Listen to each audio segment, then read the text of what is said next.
Hello, hello, hello. Is there anybody in there? Just not if you can hear me. Is there anyone home? Okay, we're back. Another week with your Canadian Info Warrior here. And we're getting ready to kick things off.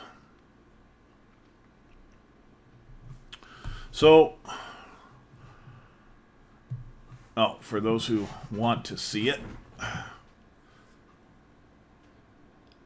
it's a geek shirt.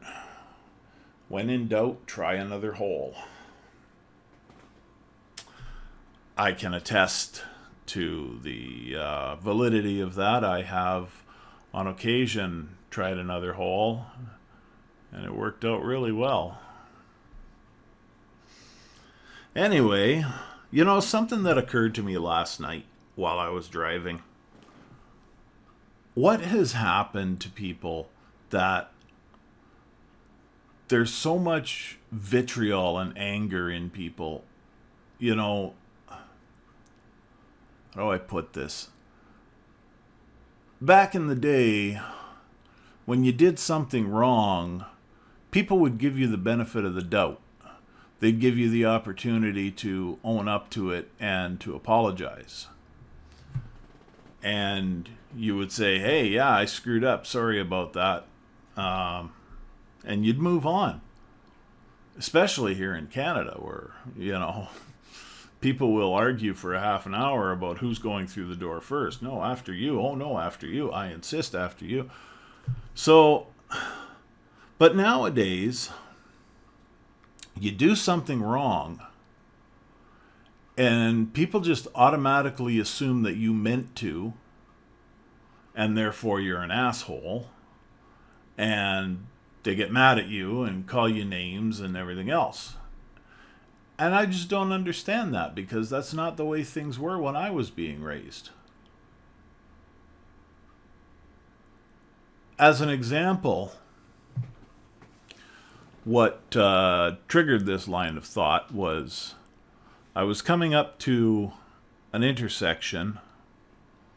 Those of you from Thunder Bay will know where Forest Avenue or Forest Street meets Balmoral, right beside the river, and you've got that bridge there. Well, so for those of you who don't know, picture this: you're driving on this street, residential street. You're coming up to a main thoroughfare that's crossing you, and nothing on the other side. In fact, there's a golf course on the other side, so there's no road continuing on the other side. You have to turn either right or left. And there's a bridge, and it's right there, right beside you, right as you pull up to Balmoral Street. You're at that bridge. And at night especially, but even during the day, the bridge is high enough that it's quite difficult to see over it and see if anybody's coming. Now, I always try to stop a little bit before it, so that if somebody is coming, I'm going to see them, and they still have their right of way. But last night, I guess I stopped a little farther forward than I should have, and there was a cyclist coming. Well, she just let me have it. Watch where you're going, and started calling me names, and there wasn't even an opportunity for me to just look at her and say, hey, sorry about that. Continue on with your night. I didn't hit you, so there's nothing to be flipping out about, but I'm sorry. I realize I came a little too close. But nothing came of it. She didn't hit my car, I didn't hit her, etc., etc. So I don't understand why people... I guess maybe it's kind of an adrenaline thing. Her adrenaline got pumping because she almost hit my car, and when the adrenaline's pumping, you get angry. I don't know. I don't have that experience very often.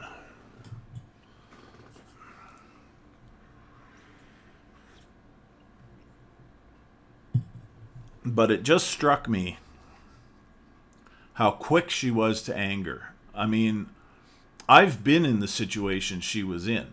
I've come real close to hitting a car on a bicycle. And right away, the driver looked at me and he was like, "Whoa, man, I'm sorry. I didn't even see you there." And I was like, "Yeah, it happens." And off we went. That was it. I didn't flip out on him. I didn't start calling him nasty names. Nothing. I accepted his apology and on the way we went. Sure, I could have been seriously injured, but I wasn't. And that's the point. It didn't happen.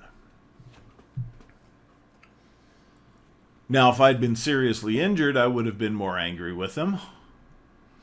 And I would have definitely wanted to sue his insurance company.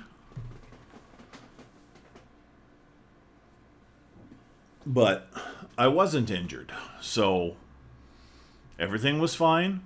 We went on with our days. I just don't understand why people nowadays can't do that. It seems like everywhere you go, whether it's online or in person, there's so much anger and vitriol in people. Is just... And I honestly do think the internet has had something to do with that, because I think people have gotten used to being, some people of course, have gotten used to being assholes on the internet, and they actually allow that to spill over into real life, and they're assholes in real life too, and quite a few of them have never had a beating, and it shows. But I don't think it's just the internet. I think it's also a lot to do with parenting. Yes, I'll say it. I think kids that were hit back in the 70s and got a smack across the face or a swat on the bum were actually raised better than the kids that weren't. I'm certainly not advocating for beating your children, and I don't know, maybe a smack across the face is a little much, but I got one once, and only once. And I deserved it. I was in my early teens, and I was a little too big for my britches and said something to my dad that I shouldn't have said, and he smacked me across the face. And he didn't mean to either. He snapped.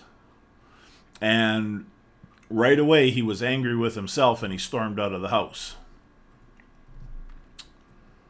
But that was the only time it ever happened. I never did that to him again.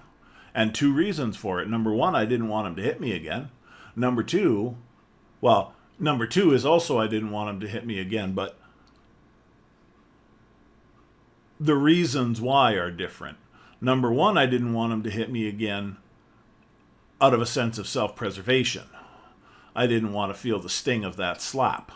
But number two, I didn't want him to hit me again because I knew, I could see immediately how horrible it made him feel that he allowed himself to do that, to lash out like that. And I didn't ever want to put my dad in that situation again. My dad and I had a great relationship when I was growing up. He was never abusive to me. He wasn't a drunk, none of those things. So when I saw, some people will say this is victim blaming, but when I saw what I did to him, it made me feel guilty for having done it in the first place. Like I said, some people will say that's victim blaming. I don't care. As far as I'm concerned, like I said, I had it coming for what I said to him. I don't even remember what I said to him now, but I remember that it was something that I definitely crossed a line with. And, I got myself a smack for it. And when I was younger, I got spankings. My mom spanked me. My dad spanked me. That was the way we all learned what not to do. That was the way most of us learned discipline back then.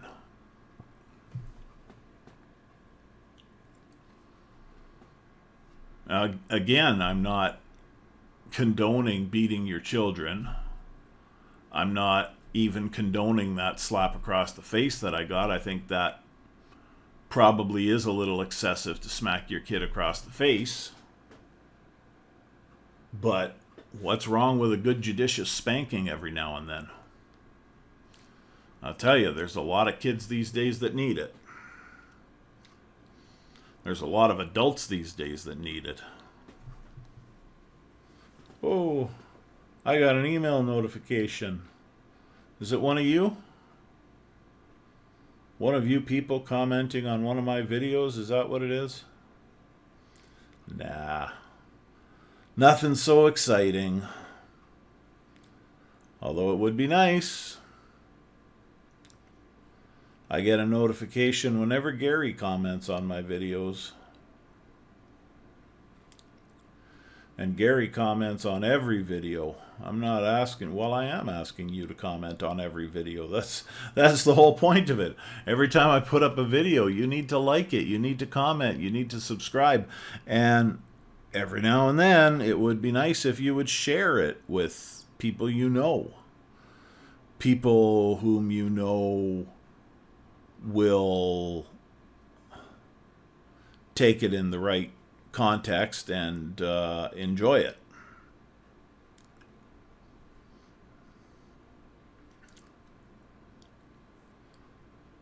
So,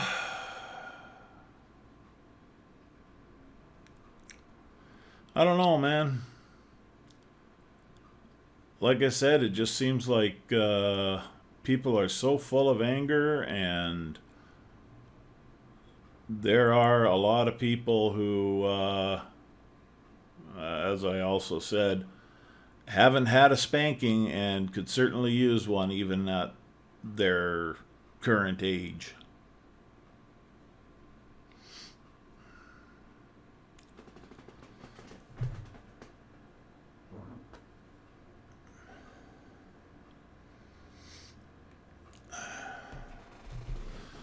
Yeah. So what do you think about the stuff that's going around lately about the assassination attempt on former President Trump?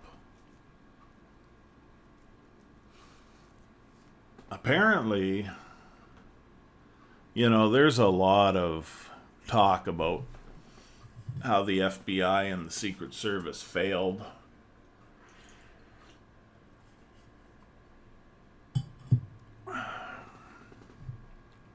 How the kid was there an hour prior or something like that and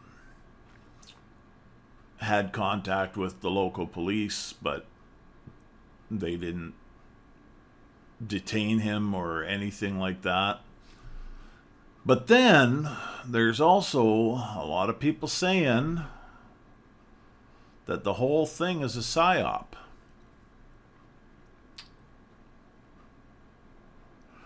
There's one YouTuber I watch in particular.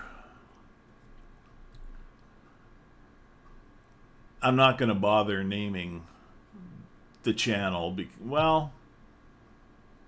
Yeah, you know what? I will name the channel. I mean, he's not going to get a whole ton of traffic from little old me here because I don't have the numbers to do it.